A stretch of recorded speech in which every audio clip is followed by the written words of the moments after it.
La cumbre de líderes europeos en Bruselas sigue su curso en su segunda y ya última jornada, con la guerra entre Israel y Hamás como punto principal del encuentro.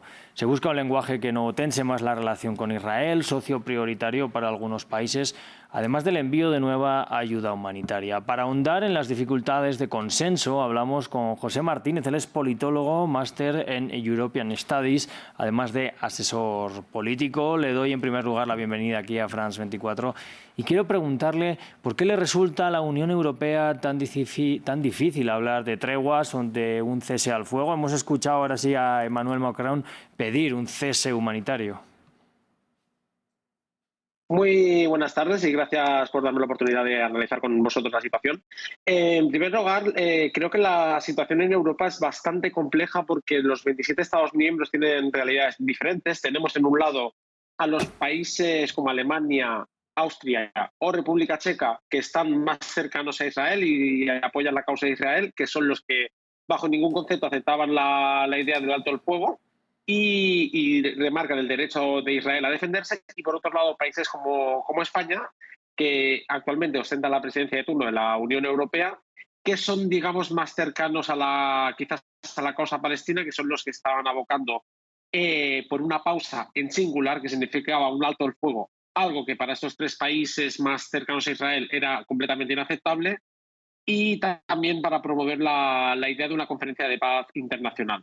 Cabe remarcar que la situación de España, a pesar de ser la presidencia de turno, que se supone que se tiene que aportar un papel más neutro de facilitador del diálogo y de la negociación, el propio presidente del gobierno de España, Pedro Sánchez, actualmente en funciones, y que está intentando llegar a un acuerdo de coalición con Sumar, una coalición de extrema izquierda muy cercana a los postulados de Israel, pues esto dificulta y digamos que limita mucho el radio de acción de España y lo hace obligar a irse más hacia los postulados más simpatizantes o más beligerantes con Israel, por decirlo de alguna manera.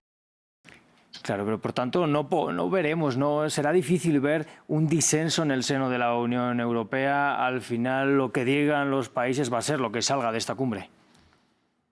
Bueno, la forma de hacer el decision making de la Unión Europea siempre se funciona y más en política internacional, por la fórmula del mínimo común denominador.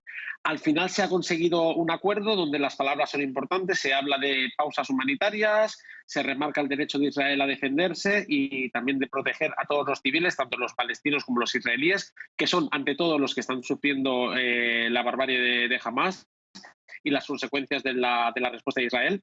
Pues al final sí que se llegará a un acuerdo de mínimo común denominador, como hemos visto también con la situación de la guerra de Ucrania, en el cual sí que la postura era mucho más cercana hacia el lado del invadido de Ucrania, pero que tenemos países como Hungría o ahora mismo Eslovaquia, con un presidente prorruso, que también frenan ese acuerdo. En definitiva, sí que va a haber un acuerdo, un consenso de mínimos, como siempre, porque al final en la Unión Europea y más en política internacional esto suele ser así, pero vemos que en el tema de la situación en Oriente Medio este consenso va a ser de mucho más mínimo denominador que lo que nos estamos encontrando, por ejemplo, en el tema de Ucrania o en otros asuntos internacionales donde puede haber un consenso mayor.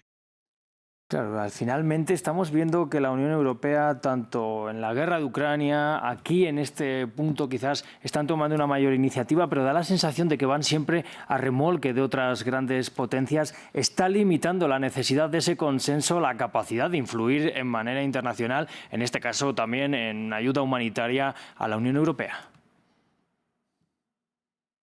Completamente de acuerdo, Rodrigo. El principal problema de la Unión Europea, y lo hemos visto en las crisis internacionales que estamos viendo en los últimos años, tanto Ucrania como lo que ha podido pasar en Nagorno-Karabaj y ahora en lo que pasa en Oriente Medio, entre Israel y Hamas, es que el propio sistema, recordemos que son 27 países, que la política internacional no está comunitarizada como puede ser, por ejemplo, el área de competencia o la política monetaria no está comunitarizada.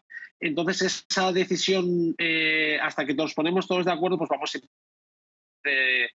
a intentar. De eso es algo que Europa debería repensar de cara a futuro, cómo intentar que la forma de hacer el decision making sea más rápido, pero viendo como el repunte nacionalista en algunos países, vuelvan a remarcar Hungría y Eslovaquia, por ejemplo, que son países que que están poniendo freno a comunitarizar más las políticas, especialmente en relaciones internacionales, pues yo no lo veo viable en el medio plazo que se pueda hacer un sistema de decisión más rápido. Veremos a ver qué sucede, pero en este aspecto siempre vamos a ir un poco a remolque y siempre vamos a actuar tarde, aunque dicho esto, se actúa tarde, pero con consistencia, pero tarde. Sí que es cierto que no tenemos esa velocidad de reacción como bloque comunitario. Claro, y sin embargo, en esta ocasión vimos esas palabras de Ursula von der Leyen dando un apoyo férreo a Israel, que hurgó en las heridas, por decirlo de alguna manera, con algunos países. ¿Ha habido, en este caso, una falla en la comunicación de la Unión Europea? ¿Se adelantó von der Leyen antes de hablar con sus socios? Pues posiblemente von der Leyen se adelantó porque hemos visto a von der Leyen, por un lado, como presidenta de la Comisión, que viajó a Israel y manifestó su apoyo inequívoco. También Roberta Metsola, como la presidenta del Parlamento Europeo, también se trasladó a Israel para apoyar al derecho a defenderse de Israel y contra la agresión de los terroristas de Hamas.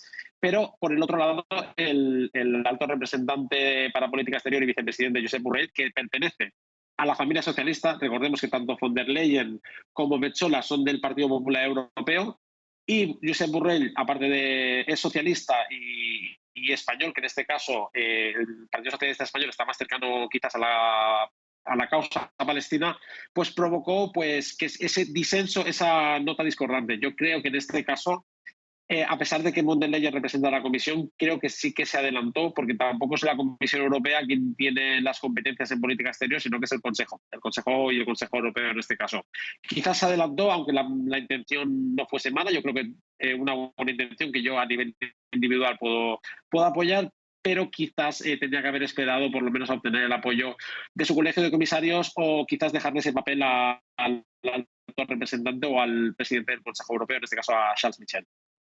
Ya le quiero hacer una última pregunta sobre las palabras que ha pronunciado hoy el presidente francés Emmanuel Macron. Ha hablado de un posible puente o aéreo o marítimo a través de Chipre. ¿Qué capacidad de reacción rápida podría tener en este caso la Unión Europea para tardar el mínimo tiempo posible en enviar ayuda o intentar que haya una posible salida humanitaria de personas desde Gaza? Bueno, lo veo complicado porque esta postura que puede haber presentado Macron con la mejor de las intenciones necesita el consenso del resto también de Estados miembros. También seguimos estando limitados por el paso de Rafah, que solo, si no recuerdo mal, se habían autorizado 20 camiones al día. Tenemos un cuello de botella por mucho corredor humanitario. Sigo pensando que el problema está en el propio acceso a Gaza. Tampoco está Hamas poniendo de su parte, que recordemos. Claro. Hamas está gobernando Gaza sin elecciones desde 2007. Claro. El problema, el cuello de botella va a estar más en Gaza que en la Unión Europea. Al final, la Unión Europea, con más o menos premura, puede que se organice, no lo pongo en duda, aunque creo que, como siempre, iremos tarde. Pero yo veo más el problema, más que en el hecho de que, aunque Europa se organice, yo veo más el problema de la ayuda humanitaria en cómo entrar dentro de Gaza, que en hacer llegar la ayuda hacia la frontera, por decirlo de alguna manera. Pues José Martínez, le doy las gracias porque haya estado hoy con nosotros en France 24. Muchísimas gracias, Rodrigo. Un saludo y buenas tardes. Ha sido un placer. Yo les invito a los espectadores a que sigan con nosotros porque vamos a una breve pausa, pero ya volvemos aquí en Directo a América.